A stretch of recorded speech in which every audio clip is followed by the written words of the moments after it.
नमस्कार दोस्तों, मैं हूँ मनविंदर और मेरे चैनल पे आप सभी लोगों का बहुत स्वागत है। अभी कुछ ही महीने पहले की बात है जब पूरा देश, पूरी दुनिया एक ऐसे हादसे से, एक ऐसी घटना से परेशान हो गया था कि हर ड्राइंग रूम में उस केस की बात हो रही थी। वो केस था श्रद्धा मर्डर केस। देश को और दिल को दहलाने वाला श्रद्धा मर्डर केस आखिर 7 महीने के बाद अदालत में आ चुका है और इस पे इंसाफ की जंग की शुरुआत हो चुकी है। 7 महीने के बाद अदालत में मामले का ट्रायल शुरू हुआ है और 7 महीने बाद ही श्रद्धा के घरवालों ने अब ये उम्मीद बांधी है, श्रद्धा के घरवाले ही क्यों, हर इंसान ने ये अपने मन में उम्मीद पाली है कि आफ़ताब को फांसी के तख्ते पे लटकाया जाएगा। दिल्ली के मेहरौली में श्रद्धा के लिव इन पार्टनर आफ़ताब ने रिश्ते में अनबन के बाद 18 मई 2022 को उसकी हत्या कर दी थी और 12 नवंबर 2022 को इस मामले का खुलासा होता है। दिल्ली पुलिस ने 75 दिनों में इसकी जांच पूरी करके दिल्ली के साकेत कोर्ट में 6,639 पन्नों की चार्जशीट दाखिल की थी, जिसके बाद अब जून में इस पूरे मामले की फास्ट ट्रैक कोर्ट में सुनवाई शुरू हो चुकी है। इससे पहले कि मैं आगे बढ़ूं दोस्तों, आपके मन में ये सवाल हो रहा होगा कि अब इस केस में आगे क्या होगा, क्योंकि ये पूरा मैटर कोर्ट में पहुंच चुका है। तो दोस्तों, इसको आप जानिए इस वीडियो में। ट्रायल की पहली तारीख इसी जून को पड़ी है और इसमें अभियोजन पक्ष की ओर से श्रद्धा के भाई श्री जय समेत 3 गवाह पेश हुए। इन्होंने अपनी अपनी गवाही दी और श्री जय ने कोर्ट में ये बताया कि श्रद्धा ने अपने जीते जी उससे आफ़ताब को लेकर के कई बार शिकायतें की थी और इन शिकायतों में ये बताया था कि आफ़ताब न केवल उसको मारता है, उससे झगड़ा करता है, बल्कि शारीरिक तौर पे भी उसको प्रताड़ित करता है, यानी कि उसके साथ मारपीट करता है। कोर्ट में श्रीजय के अलावा 2 और गवाहों ने अपनी बात रखी, जिसके बाद अदालत ने 12, 17 और 18 जुलाई को सुनवाई की अगली तारीखें मुकर्रर की हैं।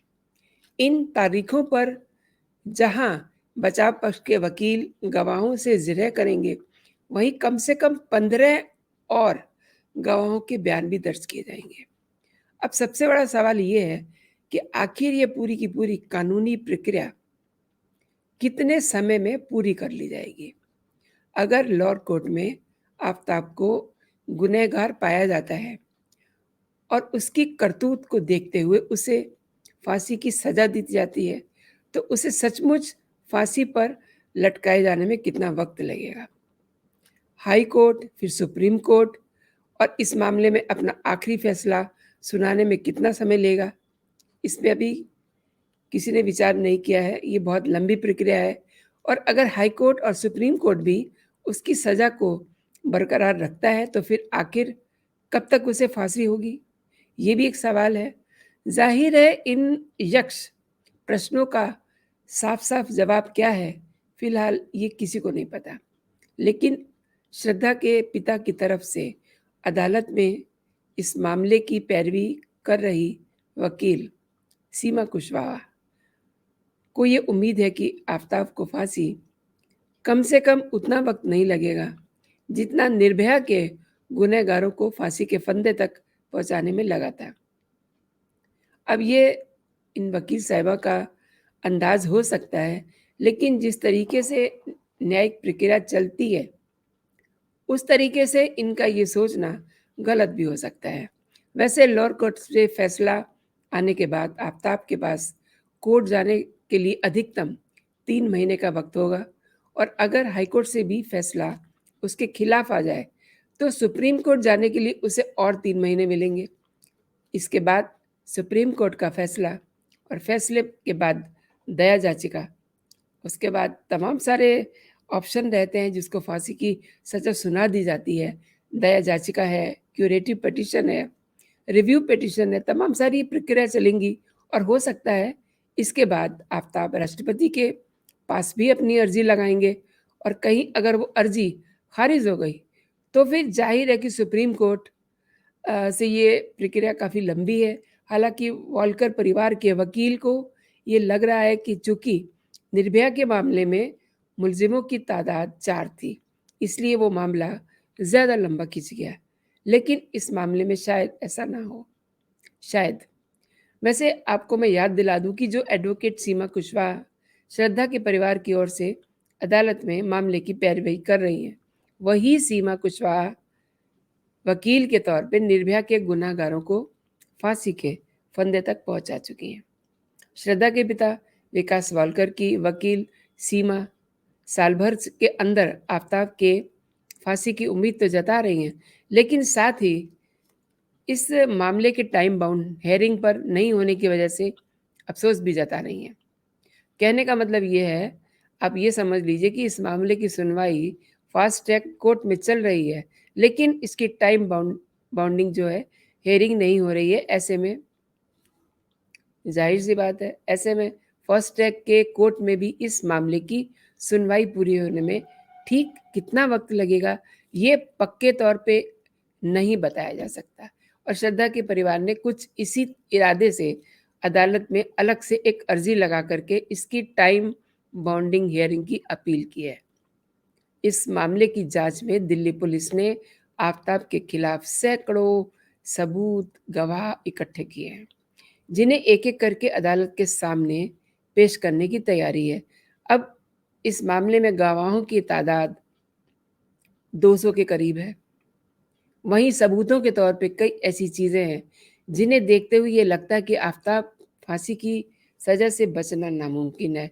लेकिन सबसे अहम सबूत आफताब की निशानदेही पे बरामद श्रद्धा की हड्डियाँ ही हैं, जिनकी डीएनए रिपोर्ट श्रद्धा के माता-पिता से प्रोफ़ाइल जो है उनकी वो मैच कर गई है। यानी कि ये एक ऐसा कन्क्लूसिव एविडेंस है, जो आफताब के लिए कड़ी और बड़ी मुसीबत बन सकता है। इसके अलावा श्रद्धा के कपड़े, श्रद्धा की लाश को ठिकाने लगाने के लिए इस्तेमाल किए गए औज़ार, आफताब के मकान से मिले खून के धब्बे, फ्रिज में मौजूद लाश के कुछ अवशेष और आफताब के मोबाइल फ़ोन की डिटेल जैसी कई चीज़ें हैं, जो दिल्ली पुलिस सबूत के तौर पे अदालत में ऑलरेडी पेश कर चुकी है। असल में इंसाफ की आस में श्रद्धा के परिजनों ने अब तक उसकी लाश का अंतिम संस्कार भी नहीं किया है। इस पूरे मामले में सबसे बड़ा दुखद एक जो इश्यू है वो ये भी है कि आज तक श्रद्धा के पिता अपनी बेटी के अंतिम संस्कार नहीं कर सके हैं और श्रद्धा के अंतिम संस्कार और इस मामले के फैसले के बीच एक मसला सबूतों के तौर पे श्रद्धा की वो हड्डियां हैं, जिन्हें केस प्रॉपर्टी के तौर पे फिलहाल अदालत ने अपने पास रखा हुआ है। यही वजह है कि चूँकि ये केस प्रॉपर्टी बन गई है, तो अब इसको कैसे दिया जाए पेरेंट्स को अंतिम संस्कार के लिए, और जब तक ये केस प्रॉपर्टी एग्ज़िबिट ना हो जाए, यानी कि अदालत में उसको पेश ना कर दिया जाए, कानूनी प्रक्रिया पूरी ना हो जाए, वो हड्डियाँ श्रद्धा के घरवालों को नहीं मिल सकती। हालाँकि बड़ा दुःख होता है, वो हड्डियाँ मतलब 2-4 पीस हैं हड्डियों के। लेकिन जब तक हड्डियाँ ना मिल जाएँ, वो अपनी बेटी की लाश का अंतिम संस्कार भी नहीं कर सकते। और दोस्तों, कई बार तो ऐसा होता है कि हम सोच रहे हैं कि ऐसा हो जाए, लेकिन ऐसा होता नहीं है। फिलहाल बेशक अदालत में श्रद्धा मर्डर केस का ट्रायल शुरू हो चुका है और अगर प्राइमरी तौर पे आफताब के खिलाफ सबूत बड़े पुख्ता नज़र आ रहे हैं, फिर भी आफताब को फांसी ठीक-ठीक कब होगी, होगी भी कि नहीं, ये पक्के तौर पे कोई नहीं बता सकता। इसकी वजह है दोस्तों, आप जानते ही हैं कि सालों लग जाते हैं और मतलब जो परिजन होते हैं, वो थक जाते हैं कोर्ट के चक्कर काट-काट के। और इस पूरे मामले में सबसे दुखद ये है कि जो 2-4 हड्डियाँ हैं श्रद्धा की, वो अब पुलिस कैसे दे दे विकास वालकर को, क्योंकि वो एक ऐसा सबूत है जिनकी प्रोफाइलिंग श्रद्धा के भाई और पिता से मैच की है। वो एक एविडेंस है, यानी कि जिस का संस्कार किया जाना है, अंतिम संस्कार किया जाना है, जो अभी तक इसी वजह से नहीं हो सका, वो एविडेंस है। और एविडेंस शायद ही श्रद्धा के माता-पिता को दिया जाए। जब तक कोर्ट में उन्हें प्रस्तुत नहीं किया जाता, तब तक वो एविडेंस, वो उसकी 2-4 जो हड्डियाँ हैं, वो श्रद्धा के माता-पिता को नहीं दी जा सकती।